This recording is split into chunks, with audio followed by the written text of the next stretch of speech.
Olá, aluno! Seja bem-vindo ao Se Liga na Educação.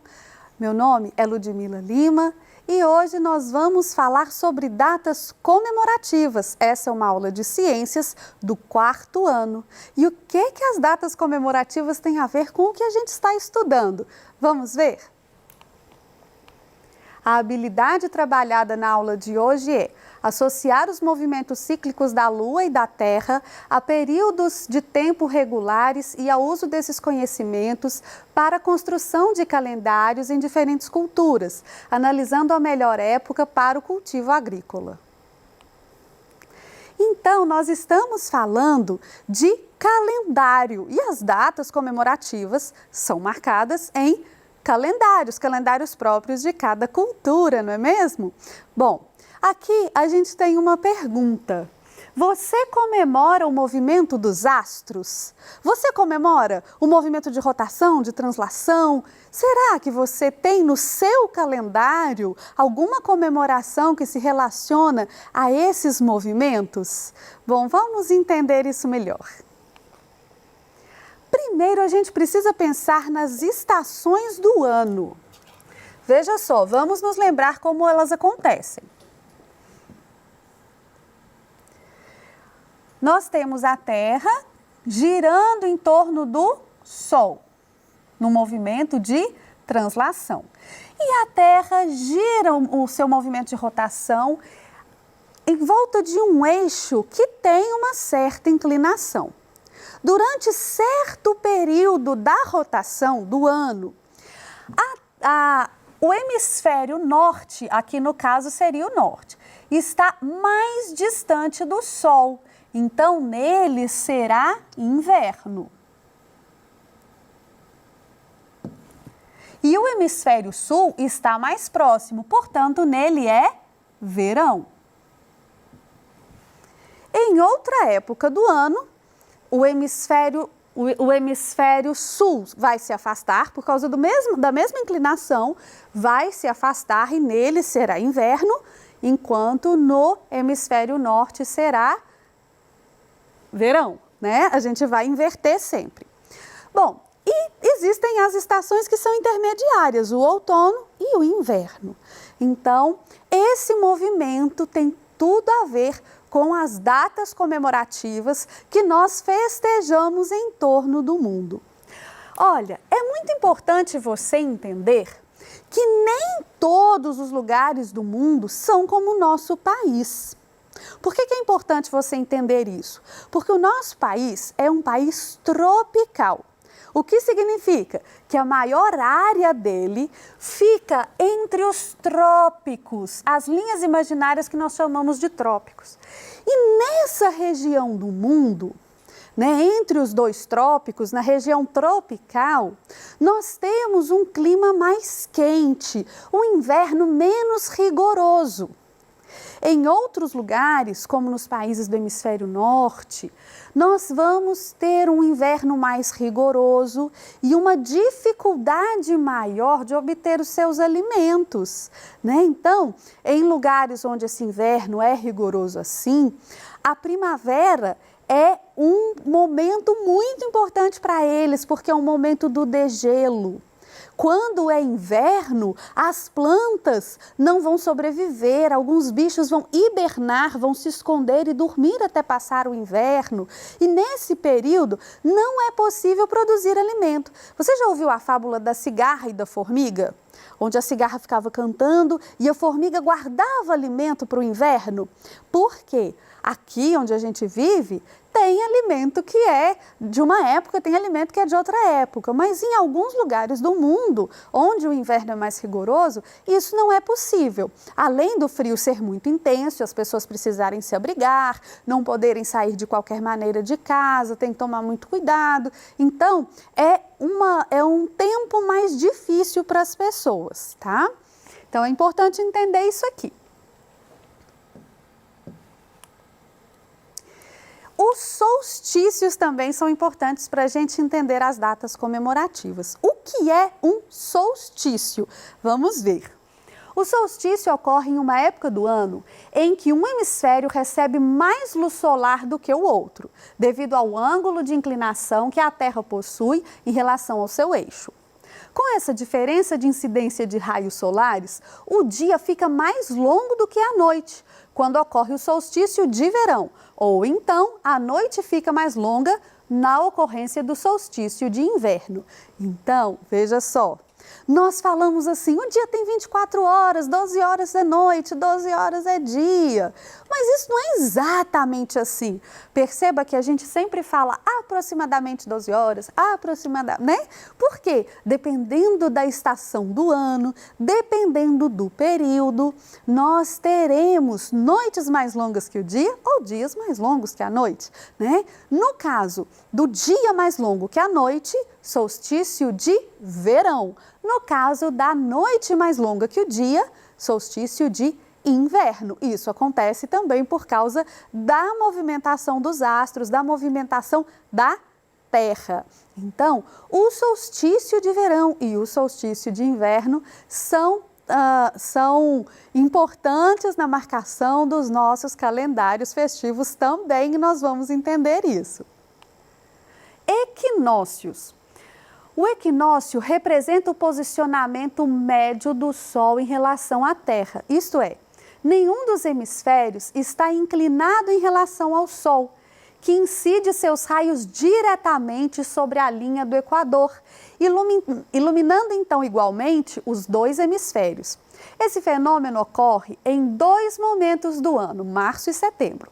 A ocorrência do equinócio dá início à primavera e ao outono, em razão da mesma intensidade dos raios solares em ambos os hemisférios, os dias e as noites possuem a mesma duração. Então, a gente vai ter solstício, né, para o inverno e para o verão, e vamos ter equinócio de primavera e de outono. Como eu disse antes, quando eu falei das estações, a primavera e o outono são estações intermediárias, né, de nem tanto extremo frio, nem tanto extremo calor. Então, e a gente vai ter ali uma incidência de raios solares equilibrada, por igual, tanto no hemisfério norte quanto no hemisfério sul. Vamos conhecer algumas festas tradicionais e como elas habitam o calendário. A festa junina foi a primeira festa que eu escolhi para falar, porque eu acho que está todo mundo com muita saudade dessa festa. Aquela festa junina que a gente faz na escola, que a gente faz caldos, faz canjica, milho verde, o que mais que a gente faz? Tanta coisa gostosa, enfeita com bandeirinhas, faz fogueira, né? A festa junina que tem a dança da quadrilha.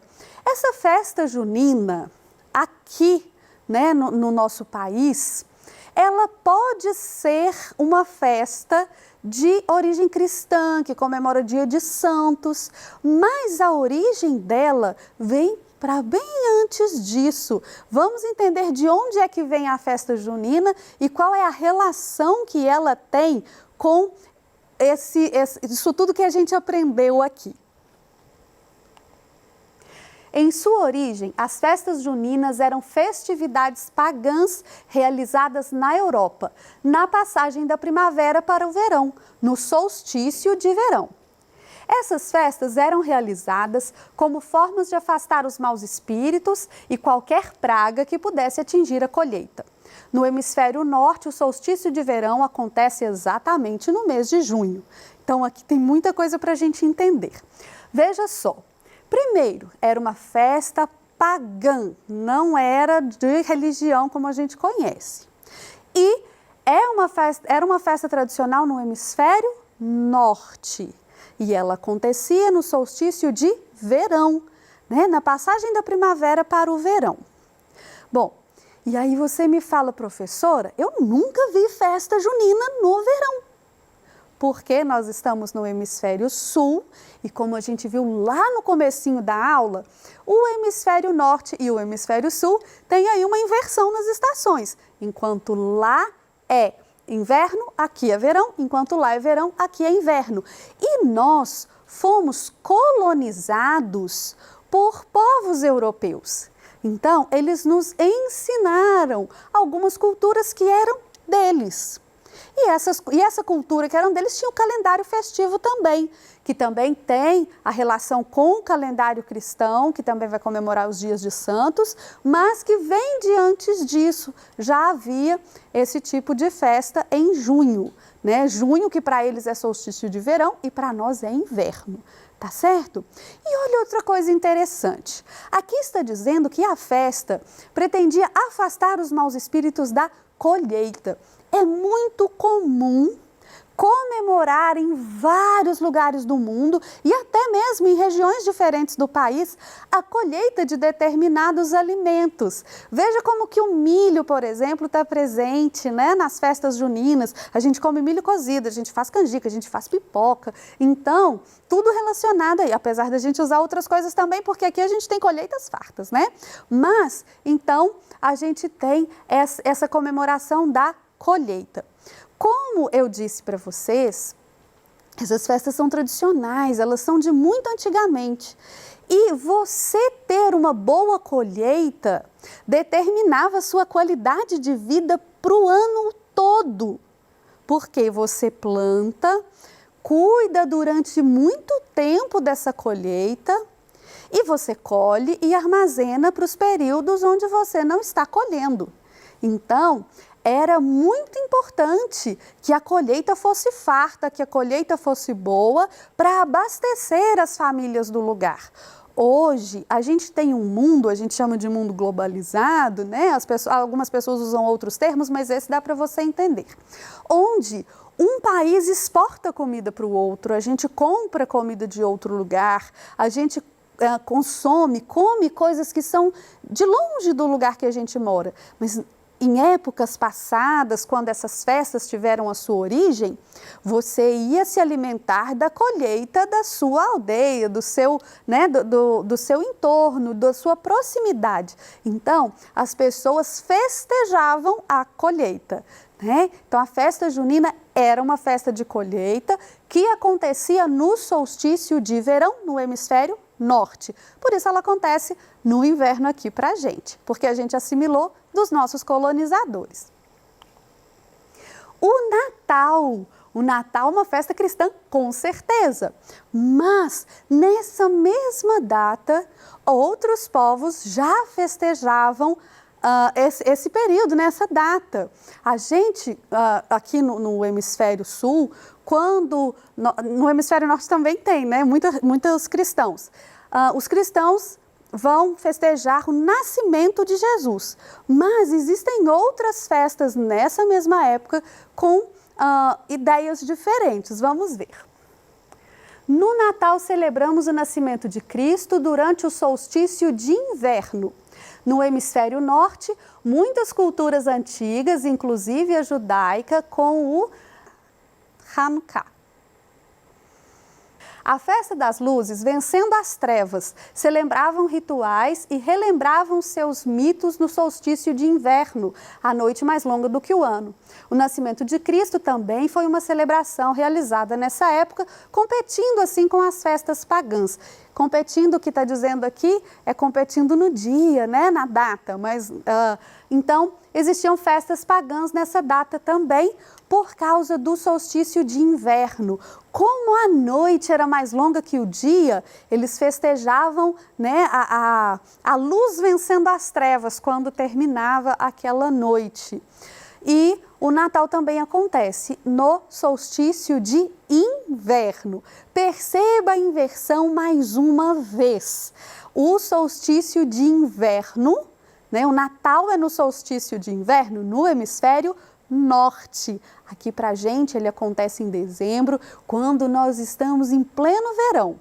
E mesmo assim nós usamos decoração cheia de neve. Papai Noel com uma roupa bem pesada, né, de bota, com pelúcia na roupa, porque é bem para se aquecer assim. Mas a gente aqui vai ter o Natal no verão por causa dessa inversão. O hemisfério norte é inverno, o hemisfério sul é verão. Então, isso vai acontecer no solstício de inverno. A gente já viu aqui uma celebração para solstício de verão e uma para solstício de inverno. Vamos continuar. A Páscoa, outra festa cristã que tem origem em uma festa pagã. Muitas pessoas perguntam assim: o que tem a ver coelho, ovo, com o nascimento de Cristo? Mas esses símbolos são anteriores à festa cristã. Eles também vêm de uma festa pagã que acontecia nessa época. Vamos ver. Nas culturas ocidentais, a Páscoa é talvez a comemoração mais importante a seguir ao Natal. Sua origem está contida nos rituais pagãos e remonta a séculos antes do nascimento de Cristo. Por essa época, as tribos pagãs da Europa adoravam a deusa da primavera, chamada de Eostre. Para prestarem culto a essa deusa, no final do mês de março, eram organizados festivais que celebravam o início da primavera. A astronomia está no coração do estabelecimento da data para a Páscoa. A data depende de dois fatos astronômicos, o equinócio da primavera e a lua cheia. Você já viu que a Páscoa nunca é no mesmo dia em todos os anos? Por quê? Ela vai depender do equinócio da primavera e também da lua cheia. E a origem dos símbolos que eu comentei vem da origem da Páscoa, da origem pagã da Páscoa. Por quê? Os coelhos são animais muito férteis, são animais que se reproduzem muito. E os ovos também contêm vida dentro deles. E por ser uma celebração da primavera, da época do degelo, quando o gelo derrete, as flores aparecem, os animais se reproduzem, então existia esses símbolos aí à fertilidade. Como para a Páscoa cristã também comemora o renascimento, mantiveram os mesmos símbolos. Então, tem de alguma forma a ver sim. E o Festival da Lua acontece na China. O Festival da Lua acontece no 15º dia do 8º mês lunar do calendário chinês, normalmente em meados de setembro no calendário gregoriano, que coincide com o equinócio de outono do calendário solar. Esse é o momento ideal para quando a lua está cheia em seu maior esplendor para comemorar a colheita de verão. Mais uma vez, comemoração de colheita, e aqui nós temos um equinócio de outono, Mais uma vez, uma comemoração de colheita, essa aqui acontece lá na China. E o Halloween? Todo mundo acha que o Halloween é cultura americana, será que é? Desde o século XVIII, historiadores apontam para um antigo festival pagão ao falar da origem do Halloween. O festival celta de Samhain, termo que significa fim do verão. Samhain durava 3 dias e começava em 31 de outubro. Segundo acadêmicos, era uma homenagem ao Rei dos Mortos. Estudos recentes destacam que Samhain tinha entre suas maiores marcas as fogueiras e celebrava a abundância de comida após a época da colheita. Então aqui a gente está comemorando a colheita celta, que foi uma festa assimilada sim pelos americanos. E aí, travessura ou gostosura e as fantasias de monstro têm alguma relação ali com a homenagem ao Rei dos Mortos, mas era uma festa de colheita, da colheita celta. E também é uma festa do fim do verão, Então aqui a gente vê a relação das datas comemorativas pelo mundo de acordo com os calendários e os movimentos, os fenômenos do nosso sistema solar. Na aula de hoje, nós conhecemos a relação entre algumas datas comemorativas e o movimento dos astros no sistema solar. Nós vimos como é importante a colheita e a mudança de estações para culturas mais primitivas e como é que a gente tem essa conservação das datas e das tradições que a gente vai mantendo e às vezes nem sabe qual é a origem. Eu espero que com essa aula você tenha aprendido mais sobre as datas que você já tem o costume de comemorar e que você fique curioso para poder pesquisar mais sobre isso. Muito obrigada por sua atenção e até a próxima aula!